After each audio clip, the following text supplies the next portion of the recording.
வேலூர் மாவட்டம் அணைக்கட்டு ஒன்றியம் பிச்சாநத்தம் ஊராட்சி ஒன்றிய தொடக்கப்பள்ளியில் தமிழ்நாடு அரசு ஆணைக்கு இணங்க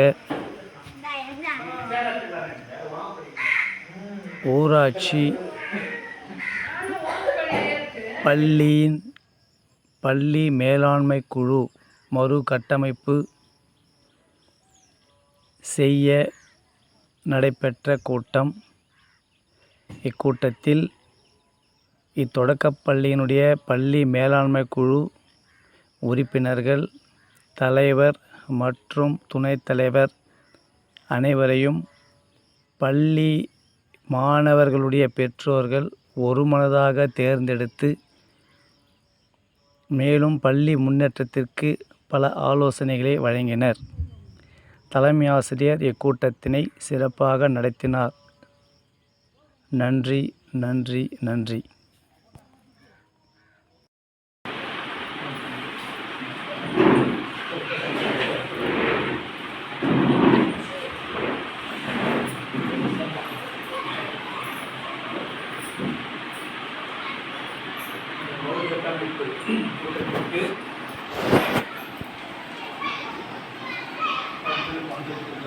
தலைமை பார்த்துக் கொண்டிருக்கின்ற தலைமை ஆசிரியர்களுக்கும் பள்ளியுடைய உதவி ஆசிரியர்களுக்கும் கூட்டத்தில் கலந்து கொள்ள வந்திருக்கின்ற பெற்றோர்கள் அனைவருக்கும் என்னுடைய முதற்கணக்கு தெரிவித்துள்ளது.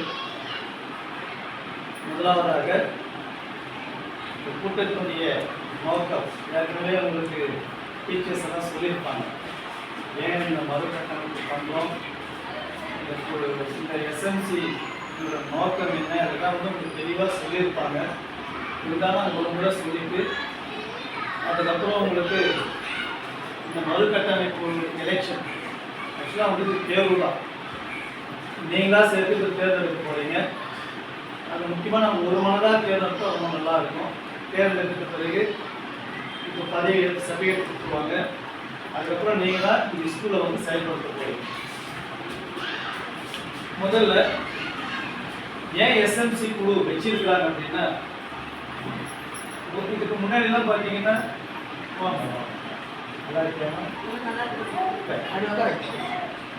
ஏன் நம்ம எஸ்எம்சி பள்ளி மேலாண்மை குழு அப்படின்னு ஏன் வச்சிருக்காங்க அப்படின்றத முதல்ல நம்ம தெரிஞ்சுக்கணும். பொதுவாக நம்மளுக்கு எப்போ போகிறாங்க, எச்சம் கொடுக்குறாங்க, ஓரம் மிச்சர் சீட் சாப்பிட்டு போயிடும், இதை கேட்க சொன்னாங்க போட்டுருக்கோம் அப்படின்னா நம்ம இருக்கக்கூடாது.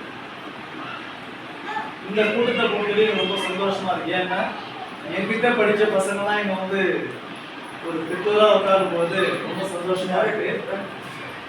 அதுவும் இல்லாமல் உங்களுக்கு விஷயம் தெரியும். ஏன்னா நான் இந்த ஸ்கூல் வராதுக்கு முன்னாடி இந்த ஸ்கூல் எப்படி இருந்ததுன்றது எனக்கு தெரியும். இந்த கிரவுண்டுக்குள்ள முள்ளு செடியா இருக்கு. உள்ள வந்து காலை வைக்கிறோம், காலில் முள்ளு தான் குத்துனது. அந்த கிளாஸ்க்குள்ளே என்னால் போக முடியாமல் இருந்தது. ஒரு 2 பில்டிங் தான் இருந்தது. ரொம்ப ஒரு மோசமாக இருந்தது. இங்கே ஒரு பெரிய ஒரு மலை மாதிரி ஒன்று இருக்கும். பழைய ஆளுங்களாம் தெரிஞ்சிருக்கும்னு நினைக்கிறேன். இது ஒரு சின்ன ஒரு மலை கூட பாறை கூட இருக்கும். அப்புறம் வந்த உடனே சரி எனக்கு இந்த ஸ்கூலில் பிடிக்கல போதில்லை, நான் உடனே லீவ் போட்டேன். ஏன்னாப்பா எனக்கு ஸ்கூல் வேறு ஸ்கூல் மாற்றிட்டு கேட்டேன். அதிகாரிகள் என்ன சொன்னாங்க, ஏற்கனவே ஒரு ஸ்கூலில் நல்லா படிச்சுட்டு இருக்கேன், இதையும் அதே மாதிரி நல்லா பண்ணணும் ஒன்றா பண்ணோம். அதுக்கப்புறம் தான் உங்களுக்கு கல்வியுடைய முக்கியத்துவம்லாம் இந்த சொல்ல வச்சோம். நீங்கள் எல்லாருமே ஒரு டிகிரி ஹோல்டர்ஸாக இருக்கிறீங்க. ஊரில் சொல்லுவாங்க எல்லா லேடிஸும் வந்து வயசு எப்போ வருவாங்களோ கல்யாணம் பண்ணுற நிலைமை போய் நீங்கள் எல்லாருமே டிகிரி காலேஜில் போய் படிக்கிறாங்க சார் அப்படின்னு சொல்லும்போது ரொம்ப சந்தோஷமாக இருக்கும். ஸோ அப்போ உங்களுக்கு வந்து கல்வியுடைய முக்கியத்துவம் உங்களுக்கு நல்லா தெரியும். வந்து எல்லாருக்குமே தெரியும். அப்போது இந்த ஸ்கூலை எப்படி நம்ம வந்து கட்டமைப்பு பண்ணணும், எப்படி இந்த ஸ்கூலை டெவலப் பண்ணணுன்றது உங்களுக்கு ஒரு சொல்ல வேண்டிய அவசியம் இல்லை. இன்னும் கொஞ்சம் பங்கேற்றுக்கிட்டு இதை செயல்படுத்துனீங்கன்னா இந்த ஸ்கூல் நல்லா டெவலப் ஆகும். இந்த ஸ்கூலு 3 நிலமில் இருந்தது. உங்களுக்கு தான் பசங்களே இல்லாமல் 3 நிலமில் இருந்தது. அதுக்கப்புறம் கொஞ்சம் கொஞ்சமாக அதை உழைச்சி கேர்லஸ் பண்ணி நிறைய புதிய விஷயங்கள்லாம் கொடுத்து இந்த ஸ்கூல் நம்ம நல்லா டெவலப் பண்ணுவோம். இதுக்கு மேலே இந்த ஸ்கூல் வந்து டெவலப் ஆகணும் அப்படின்னா அது உங்ககிட்ட தான் இருக்குது. ஹெச்எம் கிட்டேயோ இல்லை ஒரு டீச்சர் கிட்டேயோ கிடையாது. நீங்கள் எந்த அளவுக்கு ஸ்கூலில் வந்து அக்கறையாக கவனிக்கிறீங்களோ அந்த அளவுக்கு வந்து இந்த ஸ்கூல் டெவலப் ஆகும். இந்த மாணவர்கள் டெவலப் ஆகும். உங்க பசங்க மட்டும் அப்படின்னு சுயநலமா இருக்குது. உங்க ஊர் இது நம்ம ஊர். எப்படி நம்ம கோயிலை வந்து அக்கறையா கவனிக்கணும். வாரத்துக்கு ஒரு நாள் கோயிலுக்கு போகிறோம், சாமி கும்பிட்றோம், கோயில் போகிறதுக்கு முன்னாடி நல்லா குளிச்சுட்டு சுத்தமாக போகிறோம். அந்த மாதிரி பள்ளியை கூட ஒரு கோயில் தான். சரஸ்வதி பின்னாடி வச்சிருக்கிறோம், மரங்கள் இருக்குது. மரங்கள் எல்லாமே பார்த்தீங்கன்னா தெய்வங்களுக்கு சமம். இதெல்லாம் நம்ம பார்த்து நீங்கள் வச்ச மரம் தான் இருக்குது. நான் ஒன்று வைக்கிறேன், இதெல்லாம் நீங்கள் வச்சு ஆக்சுவலாக இந்த செடி கூட வைக்கலீங்க. இந்த மரம் எப்படி வச்சா தெரியல. நம்ம பசங்க ஒரு தொடர்பு எடுத்துட்டு வந்து அந்த ஈரத்தில் அப்படியே சுற்றி அதோட ஒரு விதையை போட்டு மூடினாங்க. அப்படி வந்த செடிங்கன்னா நீங்கள் எல்லாம் மரமாக நல்லா ஓய்வு நிற்கும். ரொம்ப சந்தோஷமா இருக்கு. இல்லை நீங்கள் வச்சு தான் நீங்கள் பராமரிப்பு பண்ணதுனால தான் இன்னொரு டெவலப் ஆகுது. ஊர் ஒத்துழைப்பு கொடுத்துருக்காங்க. அதனால டீச்சர்ஸுக்கு வந்து நீங்கள் சப்போர்ட் பண்ணணும். அவங்க என்ன தேவைன்னு கேட்குறாங்க.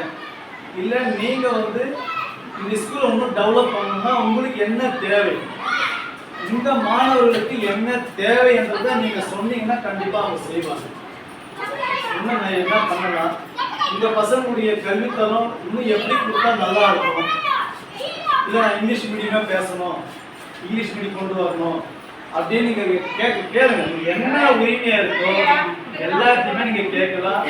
கூட்டம் போடலாம், தீர்மானம் போடலாம். மேலே அனுப்புனீங்கன்னா இமிடியேட்டாக அவங்க எல்லாமே செய்வாங்க. எஸ்எம்சியோட பவர் என்ன தெரியல, நீங்கள் நேரடியாக கலெக்டர் கிட்ட போய் பேசலாம். அந்த அளவு ஒரு சக்தி இருக்கு. இந்த பவர் வந்து யாருக்குமே தெரியல. எஸ்எம்சியோட பவர் எங்கள் ஸ்கூலுக்கு இது வேணும் அப்படின்னு சொல்லி ஒரு தீர்மானத்தை போட்டுட்டீங்கன்னா அதை கண்டிப்பாக கலெக்டர் வந்து செயல்படுத்தியே தீரணும். உங்கள் ஊர் தலைவர் கண்டிப்பாக அதை செய்தே தீரணும். இங்கே தீர்மானம் போட்டு கிராம சபாவில் வைக்கணும்.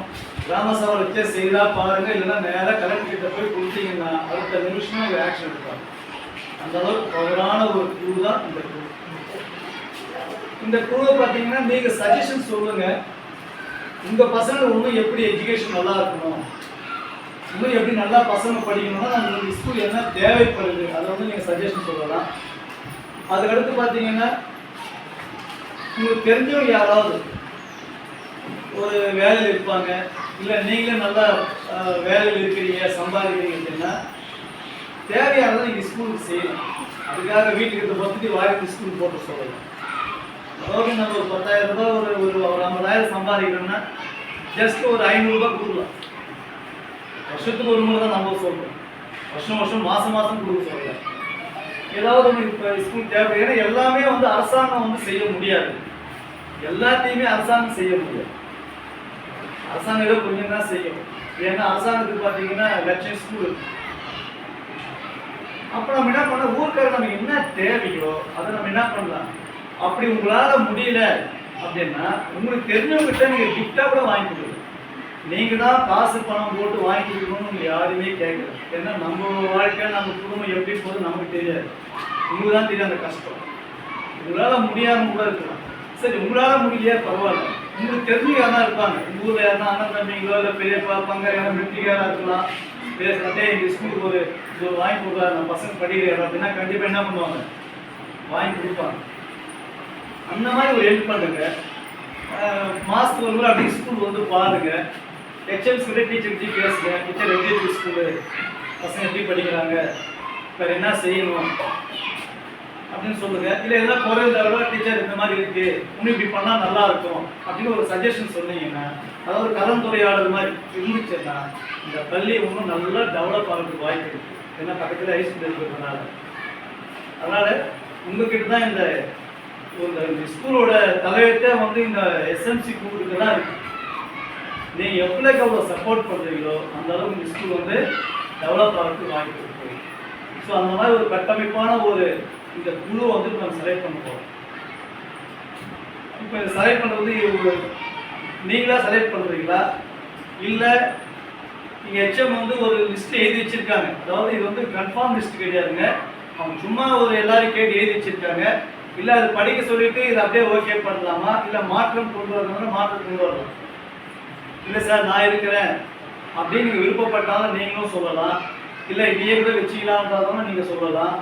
இல்லை வேறு எந்த மாற்றங்கள் ஏற்படுறதுனால நீங்கள் தைரியமாக சொல்லுங்கள். இதில் வந்து ஐயோ இப்படி சொல்கிறாங்க அப்படின்னு நான் குறையெல்லாம் கண்டுபிடிக்க மாட்டேன். ஏன்னா இது நீங்களாக செய்கிற ஒரு கட்டமைப்பு தான். நீங்க இப்போ வந்திருக்கிற நீங்க என்ன சொல்றீங்களோ அதை வச்சு தான் நம்ம என்ன பண்ண போறோம், இந்த குழு அமைக்க போறோம். அமைச்சிட்டு அதை அப்படியே நம்ம மேல எடுத்து அனுப்ப போறோம். ஸோ அதனால நீங்க என்ன சொல்றீங்களோ அதை நம்ம ஏற்றுக்கலாம். இதுல வந்து எந்த விதமான பேரம் எதுவுமே கிடையாதுங்க. ஸோ இப்போ முதல்ல வந்து 24 உறுப்பினர்களை தேர்ந்தெடுக்கும்.